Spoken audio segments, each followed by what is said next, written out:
I disappeared on the most beautiful night of my life. Not because I was unhappy, not because I was afraid, not because the man I had just married was cruel or cold, or any of the things I had prepared myself for when I agreed to a political union with a king I had never met. I disappeared because I loved him. I loved him within 12 hours of learning his name, which is either destiny or insanity, and in my experience, those two things share a bedroom. And the thing I discovered in the hours after our wedding made staying the most dangerous act I could commit. Not against me, but against him. He will never understand that. And I can never explain it. So I ran, left him sleeping in a bridal chamber that still smelled like both of us, wondering what he did wrong. The answer was nothing. He did everything right. And that is the cruelest part of this whole wretched story. 6 weeks earlier, I was sitting in my father's study watching him die slowly and pretending neither of us noticed. My name is Elowen Thorne, 28 years old, daughter of Ronan Thorne, Chief Diplomatic Intelligence Officer for the Northern Border Pax, a title that means my father spent 30 years lying professionally in service of peace, and I spent my childhood learning every trick in his repertoire. He taught me to read a room before I could read a book, cipher codes at 7, dead drop protocols at 11, scent cataloging at 14, the day he discovered his daughter could identify, memorize, and track any wolf scent she had ever encountered, regardless of distance or time. You have a gift that kingdoms would kill for, he told me at 16, which means kingdoms will try. He was right, and he was dying. The wasting illness had been consuming him for 2 years, a slow erosion no healer could reverse. My father, who had outwitted chancellors and survived 3 assassination attempts, was being defeated by his own blood. On the afternoon, the Vorengard proposal arrived. He was propped against pillows, thin as parchment, his mind still sharp inside a body that was abandoning him.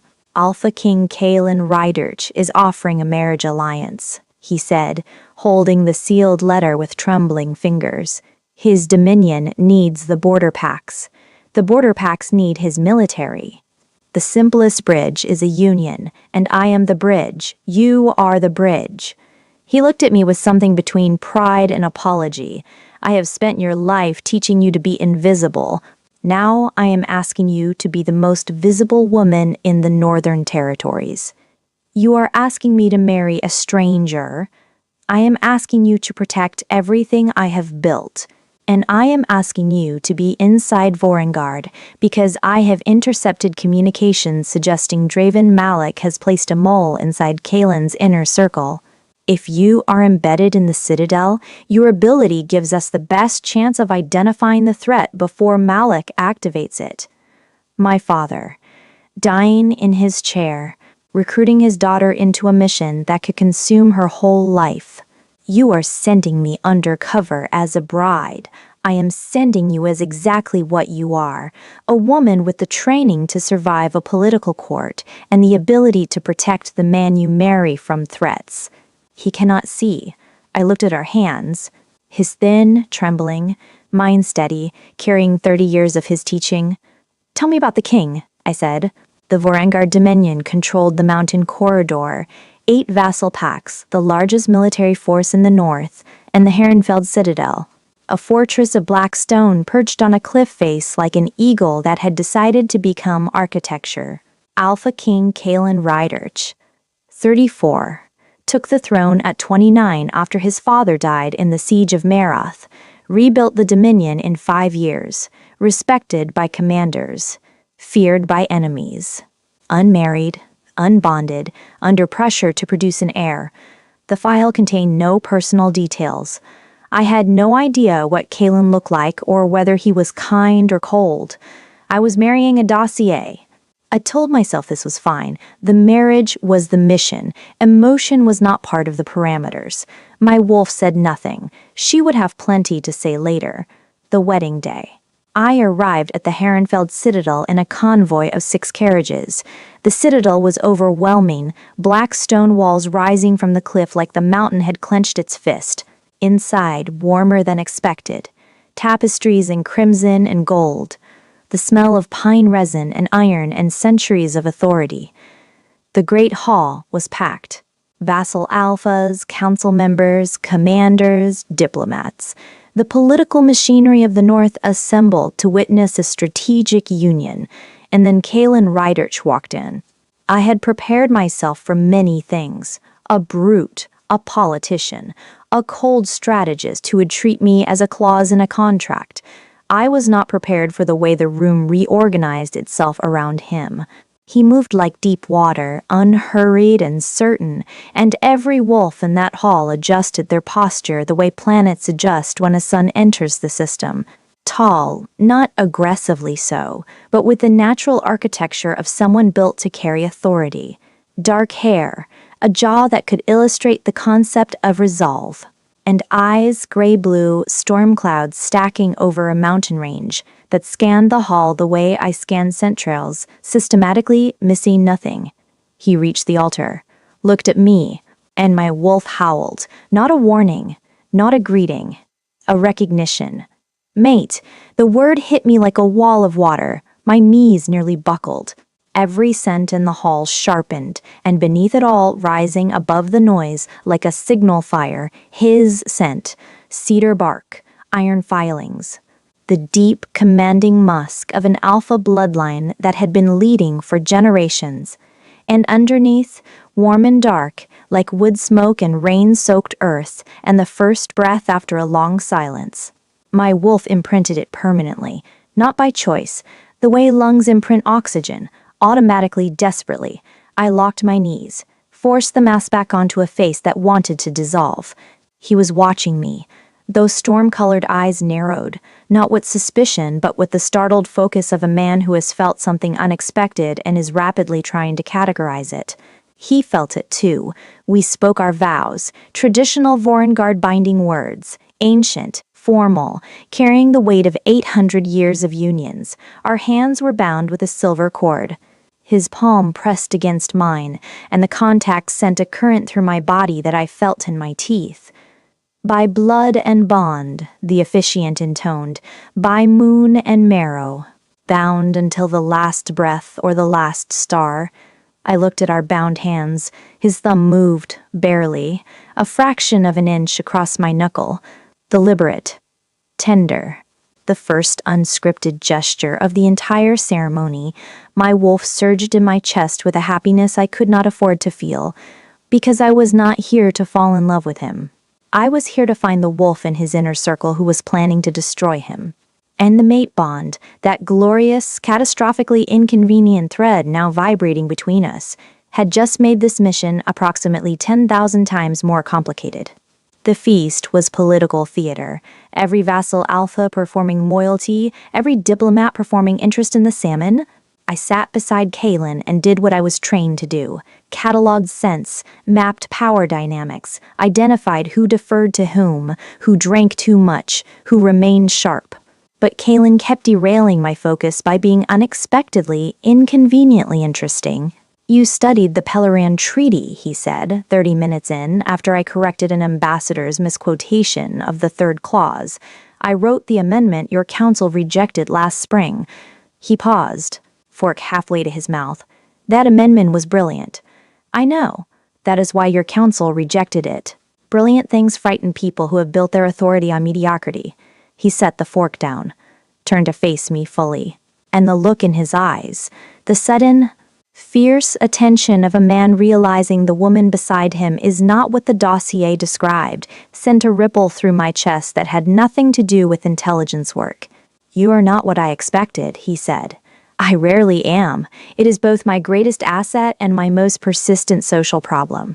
He laughed, short, surprised, genuine, the laugh of a man who has not been caught off guard in years. 3 council members at the lower table turned at the sound, their faces reflecting identical shock. Apparently, Kalen Rydert did not laugh at feasts. He was laughing now. We talked through dinner. Not diplomatic small talk. Real conversation. The kind that has teeth and challenges and the electric friction of 2 minds testing each other and discovering they are evenly matched. Border policy. Economic restructuring, the theoretical framework for a merit-based command structure I had been developing for 3 years. He listened the way I had never been listened to by a powerful man, with the focused absorption of someone who is genuinely learning. "Your father trained you for this," he said, studying me. "My father trained me for everything. This is simply the first time anyone has noticed." "I notice," he said quietly. "I notice everything about you." The bond pulsed, warm, insistent, dangerous. I took a sip of wine to cover the fact that my hands were trembling. They danced after dinner. The traditional Vorengard bonding waltz, a slow, formal dance that in any other context would feel like political obligation.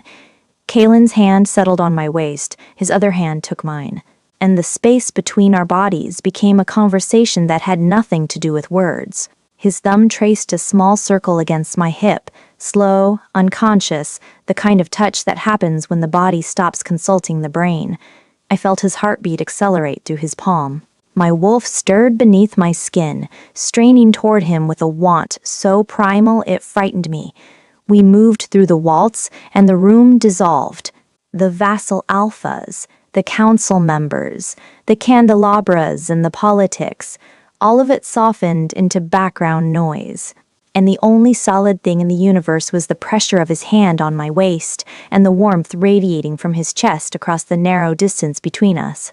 "I was told this would be political," he murmured, his mouth close enough to my ear that his breath moved my hair. "It still is," I whispered back, "just not the kind either of us expected." He pulled me closer. Not dramatically. A half-inch, the most restrained and electric half-inch in the history of distance. "I felt it," he said, "during the vows. The bond." He was talking about the bond. "I know. Do you know what it means? It means the universe has a cruel sense of timing." He almost smiled. Or a perfect one. The music ended. We stood in the center of the hall, still holding each other, while the entire Dominion watched a political union become something none of them had anticipated. Something real. The bridal chamber, candles in iron brackets, a bed built for legacy. Two people standing on opposite sides of a room, carrying a bond neither planned for, and a tension so thick the candlelight had to navigate around it. "I should tell you," Kalen said, removing his jacket with the deliberate care of a man acutely aware that every movement is being observed by a woman whose attention he does not want to lose. "That I did not expect this. You expected a diplomatic partner. I expected something functional. Instead I got—" He stopped, searched for the word, failed, started again. "Instead, I got a woman who corrected my ambassador, rewrote my treaty in her head, made me laugh for the first time in 2 years, and has been making my wolf lose his mind since the moment she walked into the Great Hall." I was not prepared for any of that. I am not sure any amount of preparation would have been sufficient. Is that a compliment or a diagnosis? Both. I laughed. The sound surprised me. I had not expected to laugh in this room. Instead, I was laughing at a joke made by an alpha king in his undershirt, and the laughing felt like oxygen after a long dive. We did not consummate the marriage that night. We talked for hours, sitting on the bed that was supposed to seal an alliance, sharing the kind of conversation that happens when two people discover they have been speaking the same language their entire lives and never had anyone to speak it with. He told me about the Gale threat, the Eastern sovereignty dismantling his border defenses, the economic warfare, the intelligence penetration he suspected but could not confirm. And here, in the space between honesty and espionage, between the woman I was becoming with him and the spy I had always been, I made a choice that would either save us or destroy us. I told him about my ability. I have scent memory. Any wolf I have ever scented I can identify and track regardless of distance or time. The scent never fades. He went still, the kind of stillness that powerful men wear when they are recalculating the value of everything in the room. "You are an intelligence asset. I am a person with an ability that has intelligence applications. The distinction matters to me. It matters to me too." He reached across the space between us and took my hand. The way someone holds something they have just realized is precious and have no idea how to protect. Thank you for telling me. I wanted you to know before everything. I wanted at least one true thing between us before the politics consumed the rest. He raised my hand to his mouth, pressed his lips against my knuckles. The contact radiated through my entire body like a stone dropped into still water. There will be more than one true thing between us, Elowin. I intend to make sure of it. My wolf howled with a joy so bright it burned, and I held his hand and smiled and felt the full weight of everything I could not tell him pressing against my ribs like a second heartbeat. I was falling in love with this man, in the specific, irreversible way that happens when your soul recognizes its counterpart and your brain starts drafting surrender documents. And somewhere in this citadel, wearing the face of someone he trusted, a traitor was waiting for me to settle in, waiting to turn the gift my father gave me into the instrument that would dismantle this man's kingdom. My father's letter would arrive within the hour, and everything forming between us in this candlelit room would shatter. The knock came at the 4th hour past midnight. Kaelin had fallen asleep 20 minutes earlier, not dramatically, but in the slow surrender of a man who feels safe for the first time in years. His breathing deepened. His hand, still loosely holding mine, relaxed. I watched him sleep, memorized the geography of his face, the way his jaw softened when consciousness released its grip, the furrow between his brows that persisted even in sleep, as though some part of his mind was still running calculations. The way one hand rested, palm up on the mattress, reaching for something even in dreams. The knock was soft. A servant I did not recognize, but whose scent I catalogued instantly. Wolf's blood, ink, candle wax, and beneath it all, the faint trace of my father's personal seal. One of Ronan's couriers. The last operative my father had embedded inside Vorengard years ago, positioned for exactly this kind of emergency. For the bride, urgent, from the Thorn estate. I took the letter to the adjoining room, closed the door, broke the seal. My father's handwriting, his personal cipher, the one he taught me at 9 years old, sitting at the kitchen table with honeycakes and coded messages hidden in nursery rhymes. I decoded it in 4 minutes. The first line emptied my lungs. They know about your ability. Draven Malik has confirmed your scent memory through an intelligence leak within the border packs. I stopped. Reread. My hands began to tremble. The second passage was worse. He has a mole embedded inside Vorengard, someone in Kaelin's inner circle. The mission, once you are bonded and embedded, they will use you to map every scent in Kaelin's command structure. Those profiles will be used to track and assassinate his key loyalists one by one. I pressed my hand over my mouth. Not to stop a cry, to stop the sound my wolf was making, a keening that vibrated through my bones and made the candle flame shiver. The third passage was the blade. If you tell Kaelin, the mole will detect the disruption and transmit a distress signal to Malek. Acceleration protocol activates. Kaelin's 3 closest commanders assassinated within 48 hours, triggering the succession crisis Malek has engineered for a decade. And then the instruction that broke me. You must leave tonight, run east, toward Gale territory, draw Malek's attention to you instead of the Citadel. My cache at the Pellerin crossing contains everything you need. Find the mole from outside. It is the only way. I am sorry, my daughter. I love you beyond the borders of any territory. R. I read the letter 3 times. Each reading was a different wound. Shock. Comprehension. And the third, grief, the private kind that happens when the universe hands you the one thing you wanted and immediately demands it back.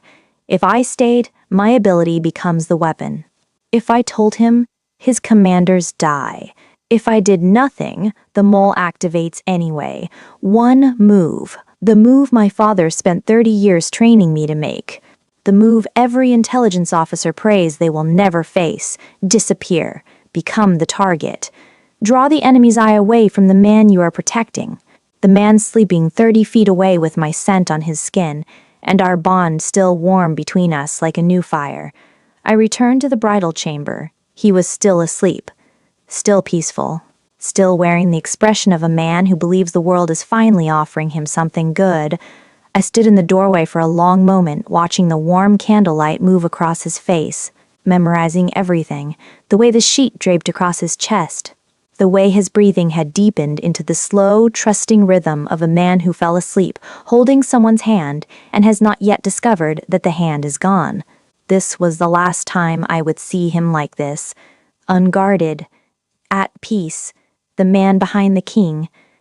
I crossed the room, sat on the edge of the bed, took his hand and held it against my chest so he could feel my heartbeat one last time. "You are going to be a great king," I whispered. "You are going to be furious with me." Then heartbroken. Then something worse. "You are going to doubt everything that happened tonight. Every word, every touch. You will wonder if any of it was real." I pressed my lips to his knuckles. The same knuckles he had kissed hours earlier. The symmetry was unbearable. It was all real.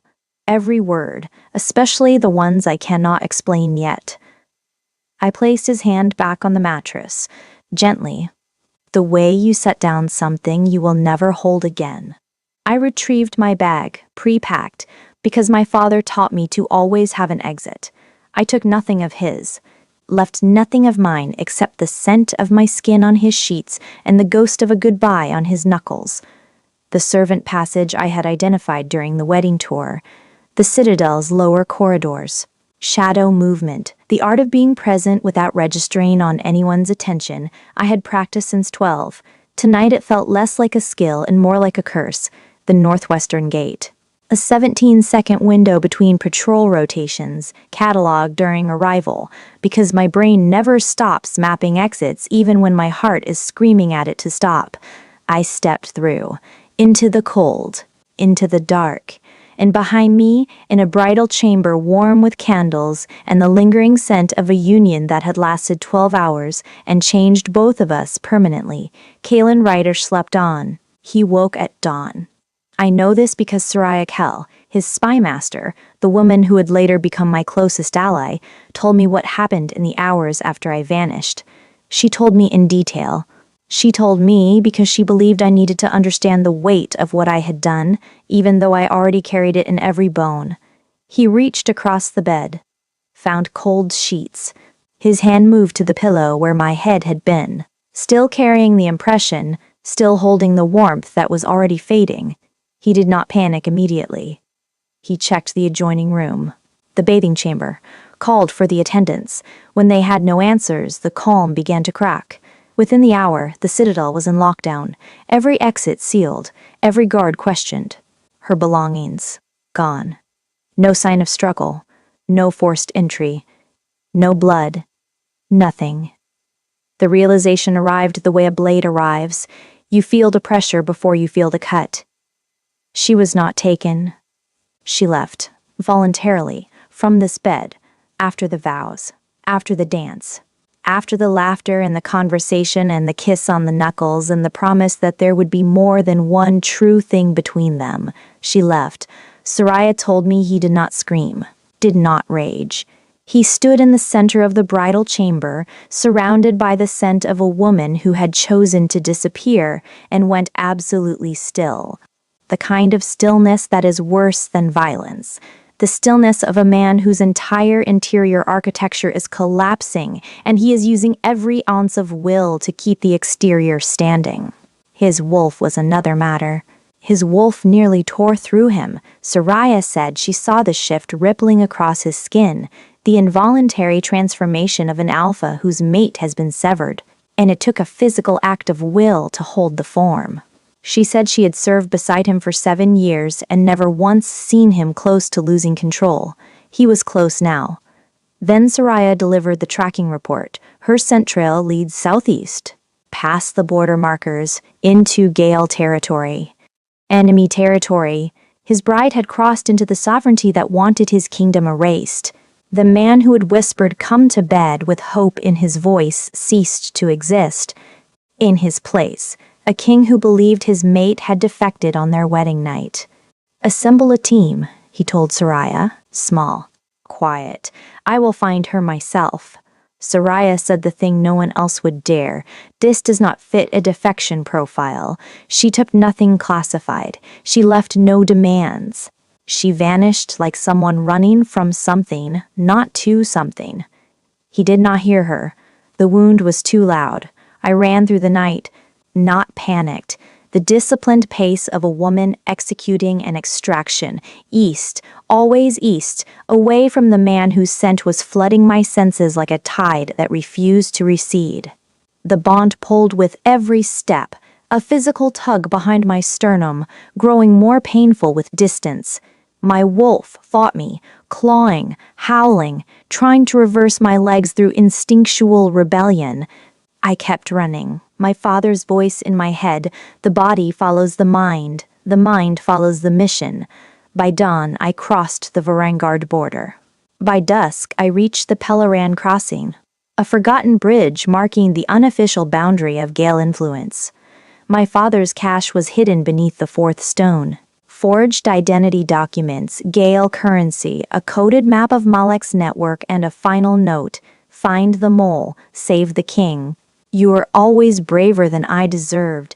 I held the note against my chest and let myself feel, for 30 seconds exactly, the full weight of what I had done, the husband I had left, the bond I had fractured, the life I had walked away from before it became my life. 30 seconds. Then I folded the note and became someone else. Maren Voss, displaced border wolf, translator seeking work in the Gale capital. Elowen Thorne.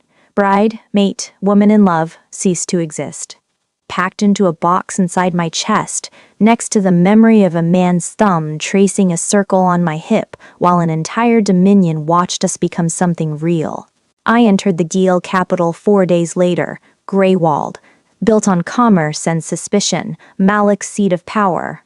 I found work as a translator in the trade district and began the work my father trained me for. Invisible, methodical, relentless. The first real break came 11 days in.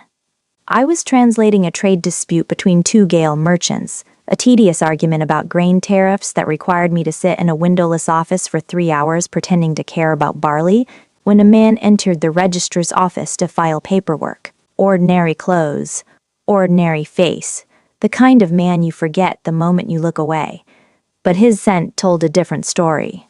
Beneath the surface layer of Gale Street dust and deliberate masking, he carried a trace I recognized from my father's intelligence profiles, a chemical compound used to seal coded correspondence. Specific, traceable, the olfactory fingerprint of a relay operative, a link in Malek's communication chain. My pulse spiked. I kept my face neutral, my pen moving across the translation document as though nothing had changed, while inside my wolf had gone rigid with the focused intensity of a hunter who has just caught movement in the tree line. I followed him, not physically, by scent. Over the following days, I tracked his route through the city, mapped every location he visited, cataloged every person whose scent he carried when he returned. Each day, the picture grew more detailed. Each day, the invisible architecture of Malek's network became more visible. It was like watching a web form in morning dew, each thread invisible until the light caught it at the right angle, and then suddenly the entire structure was there, intricate and purposeful and terrifying in its reach. Within 2 weeks, I had identified 3 operatives. Within 3, I had mapped the relay chain connecting Malek's central command to his embedded agents across 4 territories. But the Varangard connection, the specific link to the mole inside Kalen's citadel, remained hidden, deeper, better protected.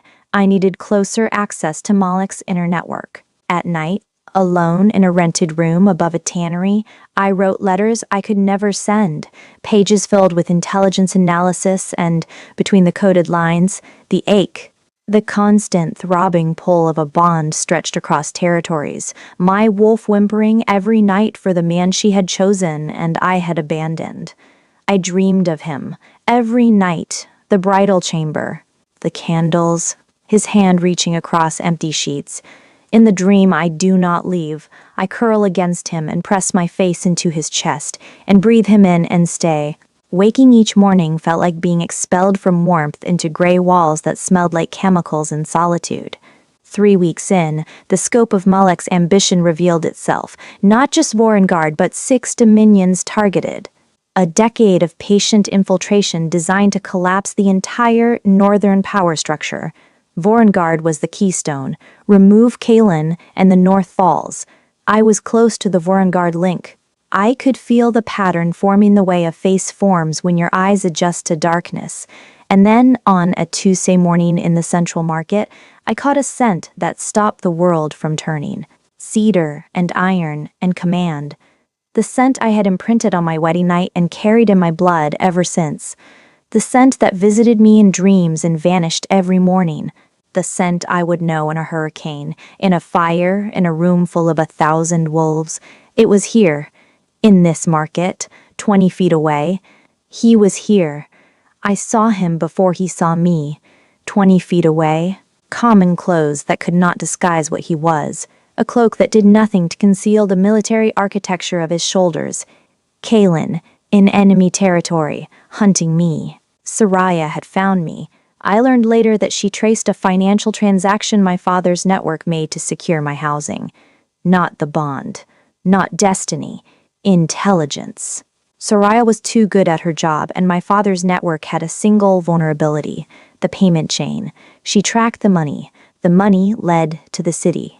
And Kalen, who could not be stopped once he had a direction, did the rest. My wolf erupted, not a howl, a scream.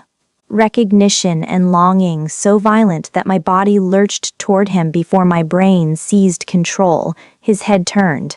Those gray-blue eyes swept the crowd and landed on me with the precision of an arrow finding its target across a battlefield.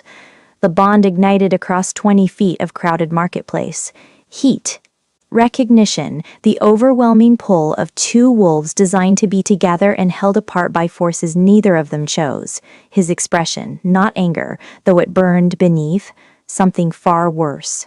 The raw, unprocessed anguish of a man who loved someone for 12 hours, lost them without explanation, tracked them across mountains, and has just found them alive and whole in a city that wants him dead. Relief and fury and heartbreak all occupying the same face, each fighting the others for dominance across his features, and none of them winning. I ran, not from him, from the consequences. An Alpha King identified in enemy territory, the bond demanding I close the distance while the mission demanded I increase it. Through the market, through alleys I had memorized my first week. Over the canal bridge, through the tanner's district where chemical stench masked my trail, across a warehouse rooftop. He followed, not chasing, tracking, with the controlled, relentless patience of a predator who has locked on and will not be shaken. I could feel him behind me like a storm approaching, pressure building, air thickening, impact inevitable. I used every trick my father taught me, crossed running water, doubled through a livestock market where 100 animal scents created a wall of noise, changed my outer lair, altered my gait. Not enough. The bond was a beacon.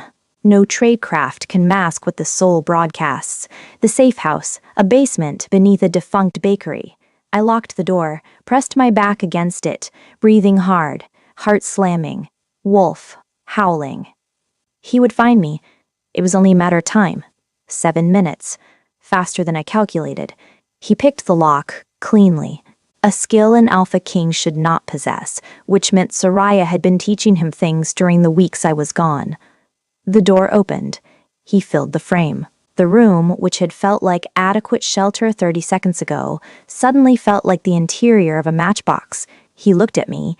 I looked at him. 4 weeks of distance. 4 weeks of a bond screaming across the void, all compressed into a single moment of eye contact containing more information than any intelligence file I had ever decoded. He had lost weight. The hollows beneath his cheekbones were sharper, eyes shadowed by weeks without sleep, and beneath the granite mask, the wound, raw, open. The specific anguish of a man who was given something extraordinary and had it ripped away before he could understand why. Why? One word. Gravel and broken glass. I cannot tell you. You left me on our wedding night. You crossed into enemy territory.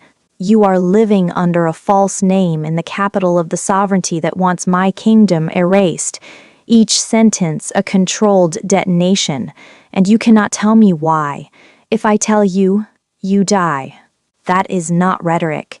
That is intelligence, and I will not be the reason you die, Kaylin. So you chose to destroy me instead. I chose to save you. The fact that it looks like destruction from where you stand is the price I agree to pay. Close now, closer than safety allowed. I could smell him, every note amplified, flooding my senses, my wolf straining toward him with a force that made my hands shake. The air between us had become something tangible, something with weight and heat and its own heartbeat. There is a traitor in your citadel, I said. My voice was steady, my body was not, embedded by Draven Moloch, someone you trust completely. Their mission is to weaponize my scentability, use me to map your inner circle, then assassinate your commanders using the intelligence I provide. If I stay near you, the mole activates. If I had told you on our wedding night, the mole would have detected the disruption and triggered an acceleration that kills your 3 closest allies within 48 hours. The information processing behind his eyes, the rapid recalculation of a man who is very good at strategy and is realizing the woman he thought betrayed him had been running a counter mission he never saw. You left me to protect me. I left you because I fell in love with you in 12 hours, and the universe punished me for it immediately. He reached for me, his hand rising toward my face with the inevitability of a tide. I stepped back, the hardest step of my life. You cannot touch me here. If the bond completes in this city, every wolf within a mile detects the surge.